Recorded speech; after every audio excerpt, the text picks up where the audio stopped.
नमस्कार, मैं हूं नवीन पांडे। आप देख रहे हैं राष्ट्र धर्म। प्रधानमंत्री नरेंद्र मोदी पहलगाम हमले के बाद आज पहली बार कश्मीर के दौरे पर थे।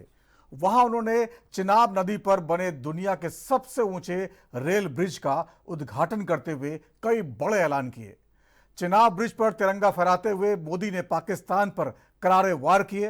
उन्होंने कहा, जम्मू कश्मीर का नौजवान अब आतंकवाद को मुंह तोड़ जवाब देने का मन बना चुका है। पूरी दुनिया ने पाकिस्तान की आतंकी सोच की कड़ी निंदा की है, लेकिन उधर बिहार के राजगीर पहुंचे नेता प्रतिपक्ष राहुल गांधी ने एक बार फिर दावा किया कि मोदी जी ने ऑपरेशन सिंदूर में सरेंडर कर दिया है।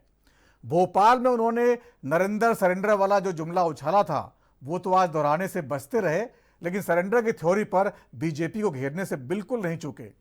कश्मीर में मोदी जहां अपनी सरकार के 11 साल की उपलब्धियों को गिनाते हुए विकास के दावे करते रहे, वहीं राहुल ने ऐलान किया कि 90% आबादी वाली जातियों के लोग सरकारी नीतियां बनाने से बाहर हैं, जबकि केवल 10% सवर्ण जाति के अफसर ही सरकारी नीतियां तय करते हैं।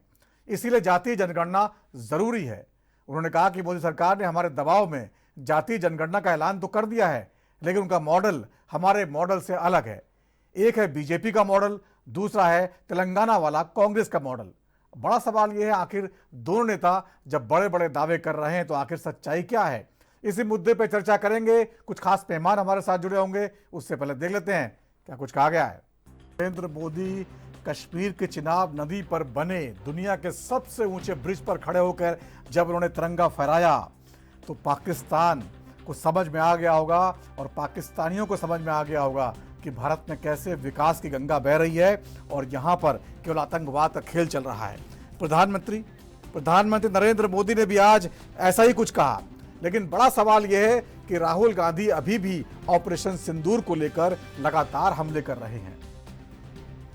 राहुल गांधी आज जो है बिहार के दौरे पर गए थे और वहां पर राजगीर में, नालंदा जिले का राजगीर इलाका जो नीतीश कुमार का गृह क्षेत्र है, वहां पर उन्होंने संविधान सुरक्षा सम्मेलन किया। अपने कार्यकर्ताओं से बात करते हुए एक बार फिर उन्होंने वही जुमला कहा जो भोपाल में कहा था। भोपाल में उन्होंने कहा था नरेंद्र सरेंडर। इस बार वो कहने से बचे क्योंकि बीजेपी बहुत आग बबूला हो गई थी, लेकिन उन्होंने सरेंडर शब्द का इस्तेमाल करने से नहीं चुके। उन्होंने कहा सरेंडर किया।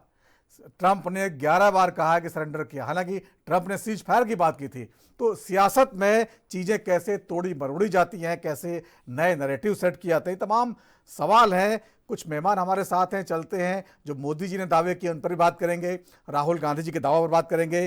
5 जो डेलीगेशन हैं जो विदेश गए थे वो लौट के आ चुके हैं और तकरीबन 1 महीना पूरा हो गया है ऑपरेशन सिंदूर का। मोदी जी ने आज इसको याद भी दिलाया था।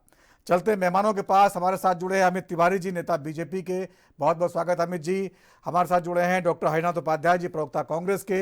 बहुत बहुत स्वागत है। Retired group captain VN Jha साहब हैं, डिफेंस एक्सपर्ट। बहुत बहुत स्वागत है। और विजय दुबे साहब हैं, वरिष्ठ पत्रकार। बहुत बहुत स्वागत है।